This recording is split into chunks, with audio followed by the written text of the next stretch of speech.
Sustaining Us is made possible by Fireheart Pictures and viewers like you. Thank you.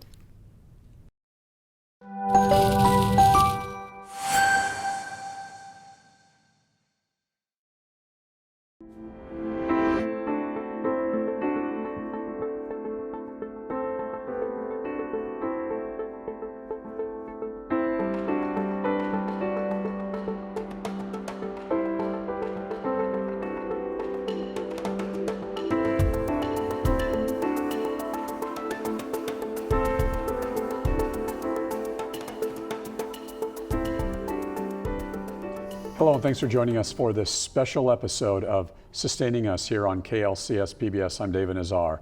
Today we're talking about sustaining Ukraine, and we have an amazing panel of guests.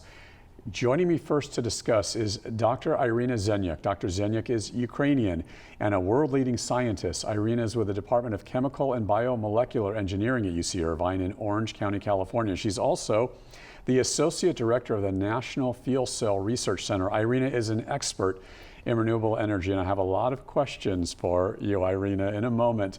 Also joining us in just a few minutes is Iryna's cousin, Natalia Danets, who is in the Ukraine as we speak, taking shelter to survive the Russian bombings and bullets, where she's been since the Russian invasion began, February 24th, 2022. That interview, you don't want to miss it, live with Natalia in just minutes. And then we speak to Oleksandr Matsuka in New York, also a Ukrainian who was a diplomat and a member of the United Nations Secretariat. His interview during the second half of this broadcast. First to Iryna. Iryna, thank you so much for being here. So greatly appreciated. Thank you, David. Good. Before we even talk about all the issues, just tell me how you're doing emotionally, psychologically, your family, your countrymen and women are back in the Ukraine suffering devastating effects. Can you talk about how you're doing? Thank you, David, for asking. It's been really difficult time the last month, and I've been worried about all the Ukrainian people.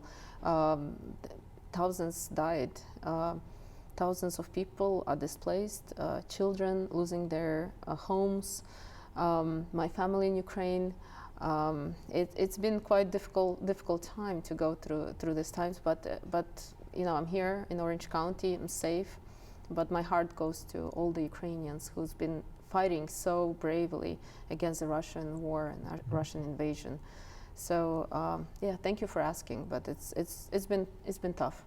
Yeah, your family, Ukrainians, have so much bravery, so much courage, as do you. With that said, how do you get through this in a sense? What are you doing to help your fellow countrymen and women, people in your field? I know it's sort of a personal crusade, a personal campaign, so to speak, of yours now to try to help out your Ukrainian people.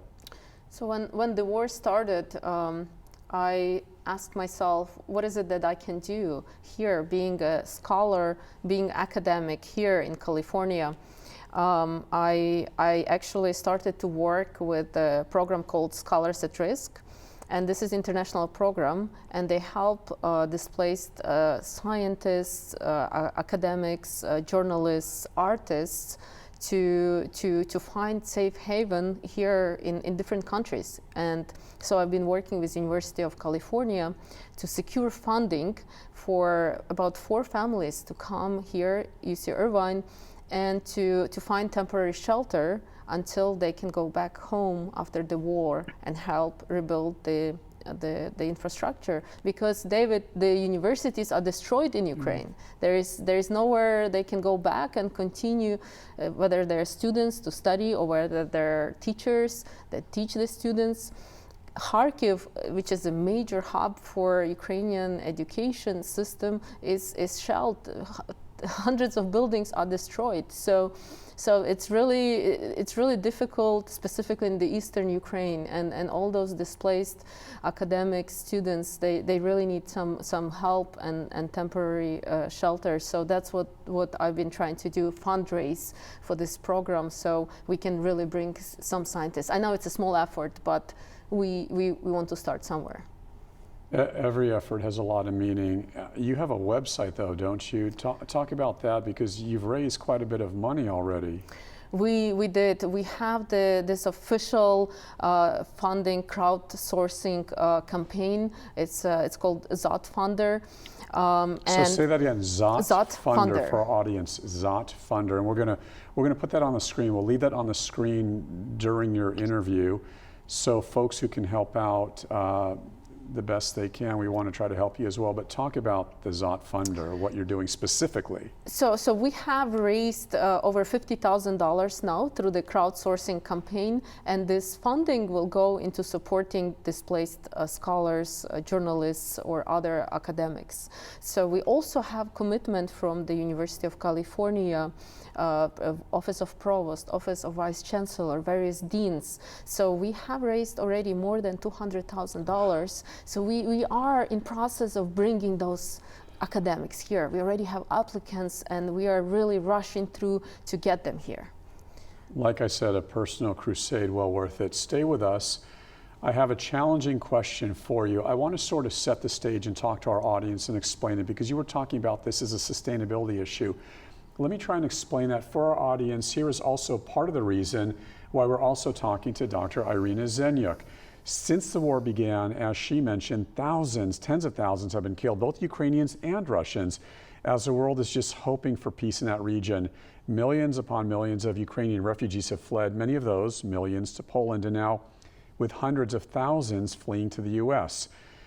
As Iryna also mentioned, millions of Ukrainian children have been displaced from their homes. We've all witnessed this brutal news video every evening on the news from Ukraine of all the collateral damage, all the innocent civilians being killed in such torturesome ways. It's been overwhelming.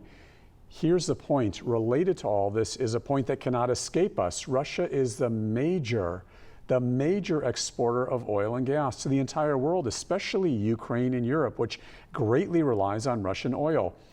And the oil drilling landscape, so to speak, has changed dramatically here in the U.S., with President Biden ending Trump's energy independence and obviously canceling many oil drilling projects. And really, until recently, Biden was also relying in part on that Russian oil. And now the Biden administration relies on Middle Eastern oil, in part OPEC oil, Venezuela oil. This from hostile radical nations who've been at odds with us, to say the least. This is a shock to many of the Biden critics. The reality is these nations do not have any of the safety standards, the environmental standards, the human rights standards that we here in the U.S. have with our own oil production. The fact is their oil is dirtier, it's more toxic. This is both an economic and a national security issue.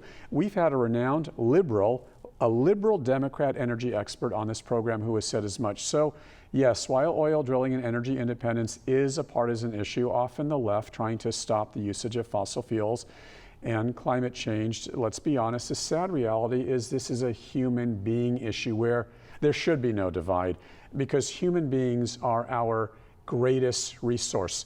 So Iryna, I set the stage with that because with all that said, and your climate science background, I know you're trying to change the world with hydrogen. We're going to get to all that in a couple of months. We visited your lab at UC Irvine. However, with a geopolitical disaster, your people being killed in Ukraine, and this leverage of oil is always sort of this black gold, as they call it in Texas, right? It's blood money, so to speak. Has your opinion of oil drilling as a climate scientist changed even temporarily here in the U.S. so we are energy independent? So possibly Ukraine or NATO, they have more leverage, not relying on Russia. This is a very difficult question you're bringing up, David. Very important question, and you know, desperate times call for desperate measures. I am advocate for renewable energy. That's what I do. That's what my research programs are, deploying clean technologies, enabling solar, wind technologies through storage and conversion, batteries, fuel cells. This is what I do every day, right? This is how I try to inspire my students, next generations, to do this, to get this clean energy sources out, so we can get rid of air pollution, so we don't have to have carbon dioxide emissions, so we can prevent global warming. Now, the last month has been extremely difficult as I had to think through some of these questions you just brought up, right? Because because energy independence in time of war, European war, becomes probably the most important thing every country should be looking forward, right? If we look into the oil and the gas that Russians export, and the blood money, right? You call that right, because yes, we have all these sanctions on Russia currently, but Russia's still getting all these millions of dollars, billions of dollars because of Russia is a major oil exporter, right?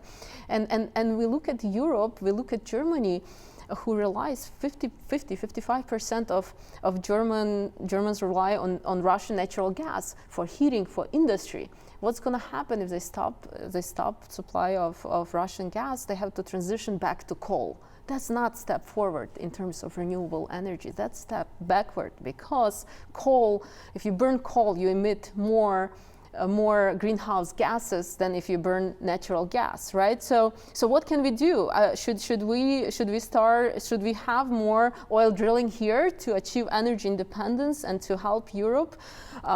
Even temporarily, I would say yes. Even I'm willing to compromise, because I feel like, as I said, desperate. We have desperate times now, and we really need to think strategically as a nation. How do we achieve that energy independence? You mentioned Venezuela. You mentioned OPEC imports. This oil is not clean oil, and we should do something about it. In closing on that, just before we get to Natalia, you've just made news, and I'm sure you're going to take some criticism from some of your fellow peers in the science community. Here on this program, we greatly respect climate scientists, and the science itself. But on this program, we're also about common sense, bringing liberals and conservatives, the left and the right together, about practicality. And if it means oil drilling temporarily to save lives, it just seems that could be a solution. Obviously, as a climate scientist, you make news when you sort of concur with that. So thank you for your honesty and for giving an uncensored answer. I didn't mean to offend you, but these are questions we have to have answered. So thank you for your honesty. Thank you. Okay, so now we want to get to your cousin, Natalia Danets, who is in the Ukraine as we speak. She had been, if I'm not mistaken, in Kharkiv, which has been bombed and shelled. Now she's in a different part of the Ukraine. She had taken shelter in her basement. I believe you have to translate for us. Obviously, we've not rehearsed anything. I'm speaking to your cousin for the first time. Natalia, via Zoom in Ukraine, are you there with us, and how are you? Наталя, як ти зараз? Хорошо. Сейчас хорошо. She said now she's okay. Да. Our hearts are with you. We are with you. We want to try and help Iryna to help all of you in the Ukraine. With that said, basically take me through your day. You hid in a basement for 2 months. Take me through your day. Будь ласка, розкажи нам за свій день, коли ти була в підвалі 2 місяці. Як твій день виглядав? Мой обычный день проходил по одному и тому же сценарию. Я просыпалась и засыпала под звуки выстрелов со страхом, ожидала, когда эти выстрелы прекратятся, чтобы хотя бы... My everyday started and ended the same way. I woke up and I went to bed with the same sounds of artillery fire, and I was waiting to hear when this artillery fire will end. Natalia, how have you managed to survive all of this? Наталія, як ти змогла пережити це все? Ну, я верила в нашу победу, я знала, что это мы продержимся, мы выдержим, мы сильные, Украина. Поэтому смогла. I had faith in Ukraine, in our victory. I knew we'll win, and I knew we will find the end to this war, and for this reason, that's what kept me going. And were you telling me, I'll ask Natalia, Natalia, you have not seen your family. What's the dynamic there? Ти не бачила свою родину деякий час. Розкажи за них. І за себе. Я очень давно не видела свою семью. С первого дня войны муж с родителями оказался в оккупации. Только спустя 40 дней он смог выбраться, и сейчас он на надежном месте. Мы с ним еще не виделись. Дочку я на 10-й день войны смогла отправить в другую страну, она уехала в Польшу. So from the first day of war, me and my husband has been separated, and he has been staying for the 40 days with his parents in the Russian occupied town. He has managed to escape, but I have not seen him yet since that time. On the 10th day of the war, I managed to send my daughter to Poland, and I have not seen her since then.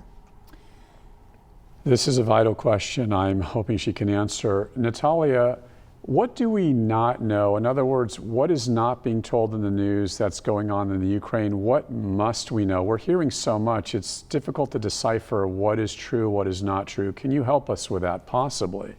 Наталя, нам багато новин показують з України, але ми не можемо зрозуміти, що є правда, що не є правда. Чи ти можеш нам розказати дещо за цю війну чи за Україну, що можливо нам не показують в новинах? На мой взгляд, вы знаете, ситуация в Украине все. Наши средства массовой информации очень детально освещают все события в Украине. So for now, in our media shows in depth all the details of the war. Everything now is in the media, in the news in Ukraine, so we can see everything in depth. And finally, just out of curiosity, Natalia, how do you believe the U.S., we here in the U.S., can help you in the Ukraine? Наталя, як ти думаєш, як Америка може допомогти Україні зараз? Я думаю, что Америка сейчас делает очень много для Украины, и мы ценим помощь американских граждан.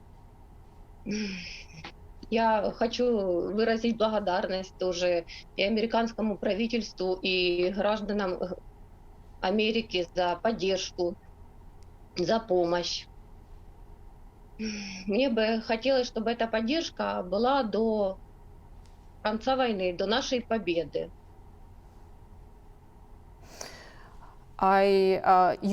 Americans and American government has already been doing so much for Ukraine, and I would like to thank American people and America for helping us. What I would like to see is that this support continues until we win the war. Я считаю, что вы нам протянули руку в очень трудный момент для нас, для Украины, и это очень ценно. И когда это будет победа, она будет нашей общей победой. I think you extended a hand to us in the most difficult time in Ukraine. And I think when Ukraine has victory, it's going to be joint victory.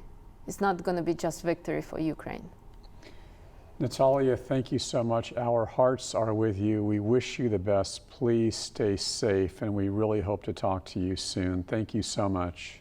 Наталя, ти в наших серцях, і ми дуже дякуємо тобі за це інтерв'ю, і наші думки з тобою. І, будь ласка, будь там в надійній ситуації, і ми дякуємо тобі. Спасибо вам тоже. Спасибо. Thank you. You too. Thanks, Iryna. And now also joining us via Zoom from New York is Oleksandr Matsuka, Oleksandr is Ukrainian and worked for the UN for nearly 30 years in different capacities. Oleksandr, known as Alex, was the director of the Security Council Secretariat of the UN. Currently, Alex has been elected president of the Ukrainian American Association known as Self-Reliance. Alex, thank you so very much for being here. We greatly appreciate it. Hello. Oleksandr, tell me about the current state of Ukraine, but from your purview, from the purview of a diplomat. How are things going with Russia and Ukraine as far as, do you see any end to this disaster with the help of the U.S. and possibly other NATO countries? Well, let me say something about this war. This war is not about destruction and war crimes. We saw terrible war crimes. It's war about lies. The Russian Federation, declared this war on Ukraine, telling that they're trying to liberate, to stop genocide of the people of Donbass. Nobody knows what the people of Donbass means. And they want to denazify Ukraine, which, in practice means, genocide of Ukrainian people, because we saw these atrocities by the Russian forces. And they claim that they want to defend previously occupied areas, which were, as they said, brutally bombed for 8 years. I just want to remind that according to statistics, official statistics, in 2021, 5 people died in Donbass. In 2020, 8 people died in Donbass. In 55 days of Russian aggression, full-scale aggression against Ukraine, we are talking about dozens of thousands people killed by the Russian troops. So basically, it's war of elimination. It looks like the Russians, who just now declared the second stage of this war, it looks like the major aim is to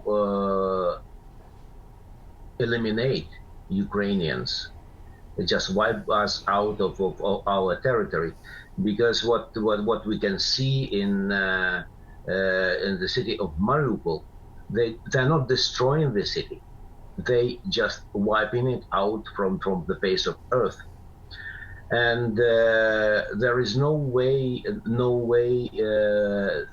we can agree of anything. As once the Prime Minister of Israel said, Vladimir said that they want to kill us, we want to survive. There is no place for compromise. Now we can repeat it after her, that there is no place for compromise, because they want us dead, we want to be alive and free. It's also interesting, Alex, you mentioned in a phone conversation we had, I've only spoken with you once prior to this interview, you said to me, David, it's interesting your program is sustaining us. I said, why is that? You said, this is actually a sustainability issue. I said, how is that, Alex? And you said something, if I recall, it's about sustaining civilization. Talk about that. That's another issue. It is not, this war is not about Russia and Ukraine. It's not a war against Ukraine. This is a war against, this is Russia war against civilization. And actually they say themselves that they're fighting not with Ukrainian, but with NATO. When they say NATO, they mean entire Europe, they mean entire human civilization. And in my opinion, the world realizes that it's not about Ukraine anymore. That's why you see it's absolutely unprecedented level of support. Alex, final question. It's almost unimaginable that in this day and age, I mean, we're talking, what is it, 80 years after World War II, you're a historian. Put this in a historical perspective. I mean, it's really unheard of, right? Russia is invading a sovereign nation in Europe, unimaginable. How do we then deal with Putin? No one stopped Hitler. Do we intervene or do we stay out? Because you also said in that phone conversation we had, you likened Putin to Hitler. it's indeed, well, it's sometimes it's surprisingly similar. They even use similar symbols. But what is more important, that unfortunately Putin wasn't stopped on time. When he invaded Georgia in 2008, he was slapped on the wrist by the international community, and he got away with that. So his appetite grew. It's the same thing like Adolf Hitler, who seized Austria and then Czechoslovakia and was slapped on the wrist. And then everybody said, okay, probably, well, he will be satisfied with that. And now again, the world said, okay, well, probably Putin will not go anywhere further. And he did say, we're not going to invade Ukraine. He said this in 2008. Now he changed his mind. And fortunately, the world realized that they cannot afford another Hitler in Europe. And look, who is the most active supporters of Ukraine? The Baltic states, Poland, and the Great Britain. Why? Because all of them experienced the Russian invasion in 1939 or 1940. At least Poland and the Baltic states, and the Brits were fighting Hitler alone in 1940. Again, Finland, who was traditionally a neutral state, now is going to apply for NATO membership. Why? Because in 1939 they were invaded by the Russians. They know that they may be the next. Oleksandr Matsuka, thank you so very much for your interview. Thank you for being here. My pleasure. Iryna, final message for our viewers. What do you want us to know, whether it's about you, Natalia, your family, science, or this Ukrainian war? David, I think I can have so many messages now to say. I think what Natalia has said really resonated with me, that this war is not just Ukrainian war, and the world has shown that. And I think once we pass this war, we will see light at the end of the tunnel, and we'll see. Hopefully we'll have a chance to rebuild Ukraine together and get a stronger nation, and hopefully once we are back to that, we can also resume our quest to sustainable renewable energy. Dr. Iryna Zenyuk of UC Irvine, thank you for your friendship. Thank you so much for being here. Of course, we're going to see you in a couple months on a special broadcast at UC Irvine as we take a tour of your amazing lab to learn all about hydrogen. We did not speak about it today, but we will see you soon. Thank you.